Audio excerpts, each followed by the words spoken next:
You coming? You a good pig? What is up, guys? It's Michelle with Sweet Pea Farm NY, and I have not been around shooting a lot of videos. I've been very bad about it, but I wanted to update you guys. We've had a pretty crazy last 24 hours. So I just wanted to kind of give you guys a quick update and let you know what's going on. You can see there's still snow.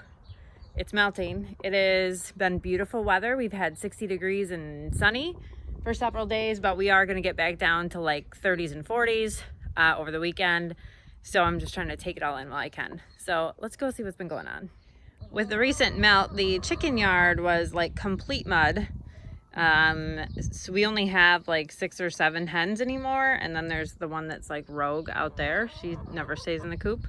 But so it's a pretty small flock, and that's okay, but I didn't like them being in all this mud. So today we took an old bale of hay and spread it out to try and help kind of keep it nice, give them something fun to do. They enjoy digging around through the hay to find seeds, and I'm hoping that just like if people put hay in their garden beds, that the hay will plant some grass seed in there that lets it grow, because if I just sprinkle grass seed in, the chickens just eat it immediately.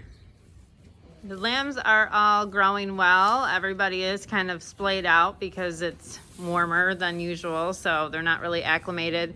They're not going outside until we have some decent grass to put them on. Right now it's just mud, so they're all still inside eating hay and grain and water and enjoying their day. The girls have been working with some of them, getting them halter trained, and that's been going pretty well. So we still only have one ewe left to lamb, and it is Juniper, that Oxford right there. I sheared her the other day. I didn't shear her with the electric shears, but I did hand clip her just so that when she does lamb, the lamb will be able to find the milk supply. She had a lot of wool on her, and it would have been rough if the lamb came and wouldn't be able to find the food. This is our little bottle baby. She's in here with 2 of our goats that are being weaned from their mom. The goats are very naughty and are very good at getting in and out of any pen. So they're in this little pen right now just to help their moms dry off from milk, because if we let them keep nursing, the moms would just get emaciated with trying to feed these giant kids.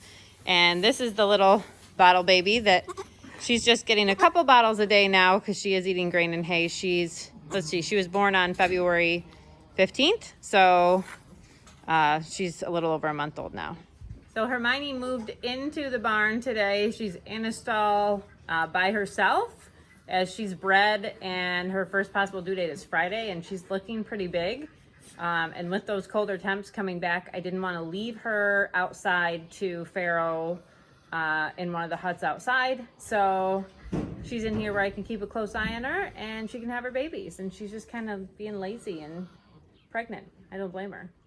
Maple and Ivy have moved outside. They're with Willow, who's Maple's mom, and I put Wilbur in a pen all by himself because I don't want him to get frisky with his daughter Maple there.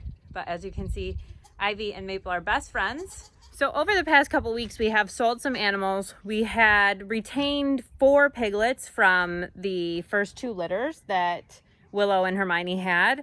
I kept a girl from each litter, Maple and Pumpkin, and then I'd kept 2 boys from Willow's litter because they had undescended testicles and they couldn't be neutered safely. My vet tried, and we ended up losing that little one.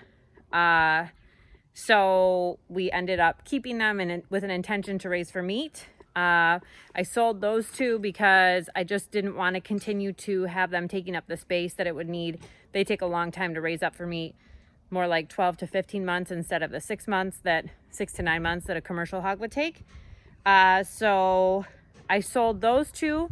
I sold Pumpkin to a nice lady who's now started her whole own herd of coons with Ivy's breeder's pigs. Actually, she bought her whole herd, and she even had a litter of piglets like right away already. So she's in love and having a blast, and she just loves Pumpkin so much that she wanted to have more, which I don't blame her. So last night we came home from a really nice walk. We've been walking a lot in the evenings when Matt gets off work, and we went to do chores, and Matt was like, what is happening? One of his goats was in labor.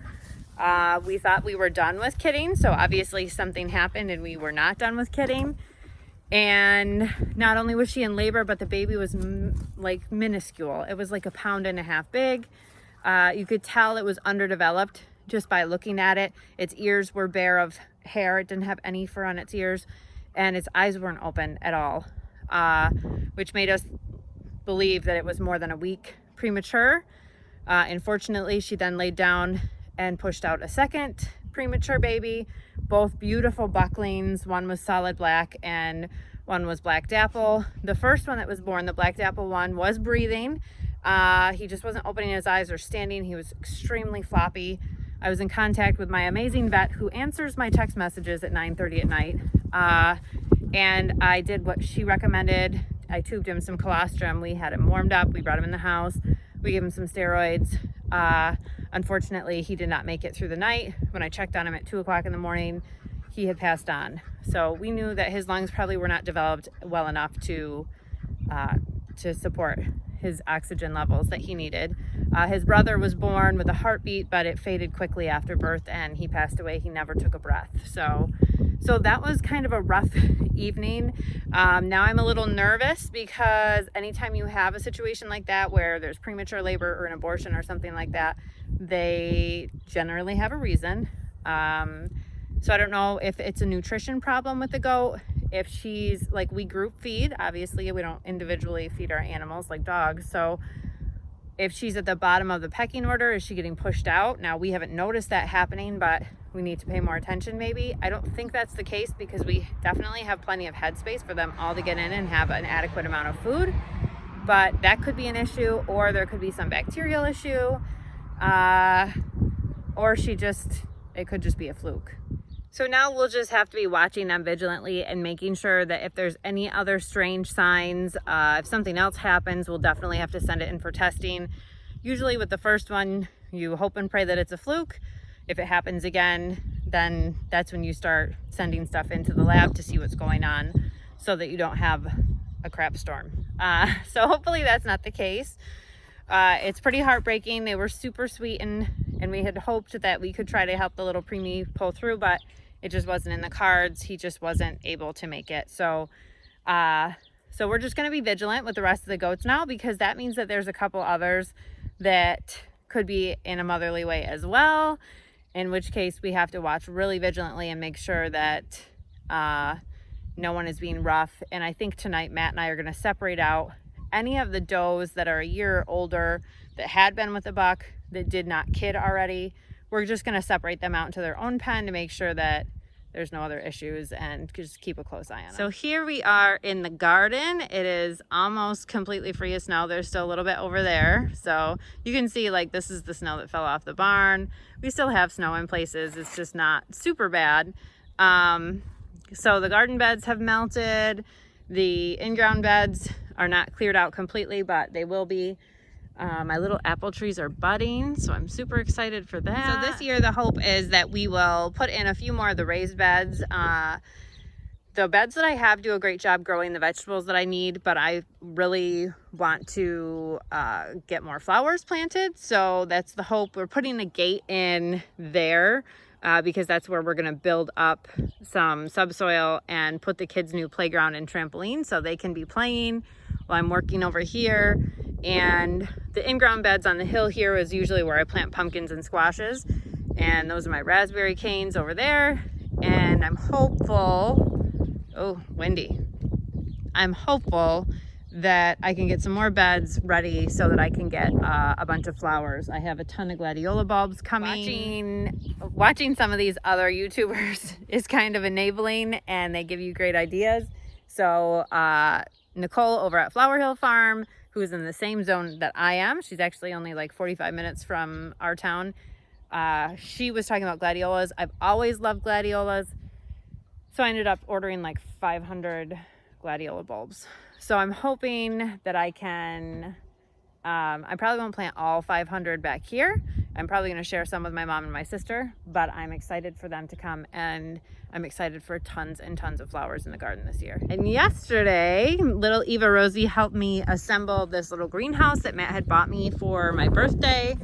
It's just a little like prefab kit off Amazon. I think it was like $100, but it has plenty of room inside for starting the seedlings that I'll need for the garden. So like I said, it's going to get pretty cold again. I'm not going to start anything. It's March 20-somethingness, 22nd maybe? No, 23rd, because tomorrow is the 24th. I get my second COVID shot tomorrow. So it's March 23rd. So we will definitely, we have about 6 to 8 weeks until we can be planting outside.